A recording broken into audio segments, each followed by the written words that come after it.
मील पर रूप, पहनावा और मजहब बदल जाता था। मैं उस देश की नागरिक हूँ जहाँ डाल डाल पर सोने की चिड़िया को पाया जाता था।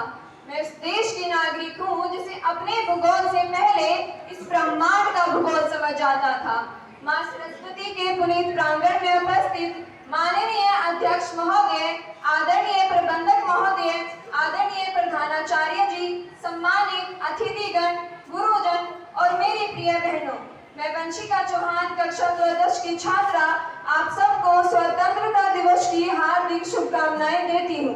आज हम सब 15 अगस्त के पावन अवसर पर एकत्रित हुए हैं। 15 अगस्त 1947 का दिन हमारे देश के इतिहास का सबसे गौरवशाली दिन है। इसी दिन भारत ने लगभग 200 वर्षों की अंग्रेजी गुलामी से आजादी प्राप्त की और यह आजादी हमें यूं ही नहीं मिली, बल्कि लाखों स्वतंत्रता सेनानियों के त्याग, बलिदान और संघर्ष का परिणाम है। हमें हमेशा उनके बलिदान को याद रखना चाहिए।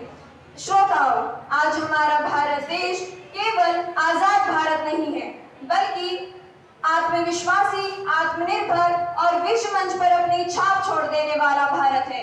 आज भारत विज्ञान, शिक्षा, खेल, अंतरिक्ष ऐसे न जाने कितने क्षेत्रों में लगातार प्रगति कर रहा है।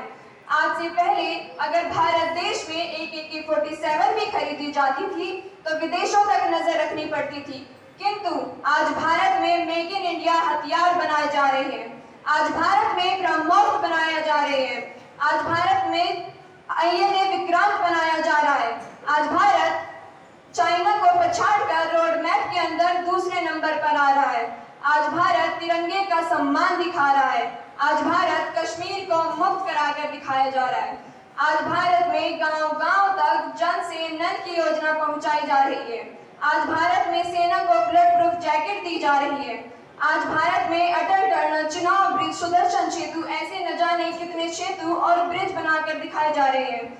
आज भारत में सरबजीत की गर्दन नहीं बल्कि अभिनंदन को 24 घंटे में घर लाया जा रहा है। आज भारत में सेना के प्रमुख के ये बयान आ रहे हैं कि ऑपरेशन सिंदूर में खुली छूट देने का प्रावधान हमारे देश में आ चुका है। आज से पहले हमारे भारत देश में क्या हुआ करता था, कैसे जाना जाता था हमारे भारतवासियों को? अनएजुकेटेड कंट्री है भारत, भूखे नंगों का देश है भारत, यहाँ नहीं जाना चाहिए। अमेरिका हमें खाने के लिए दाल चावल देता था जो खाने के योग्य ही नहीं थे। खुद शास्त्री जी को आकर कहना पड़ा था कि एक समय का अनाज बंद कर दीजिए, लेकिन आज वही भारत 140 कंट्री को अनाज सप्लाई करने वाला देश बना है।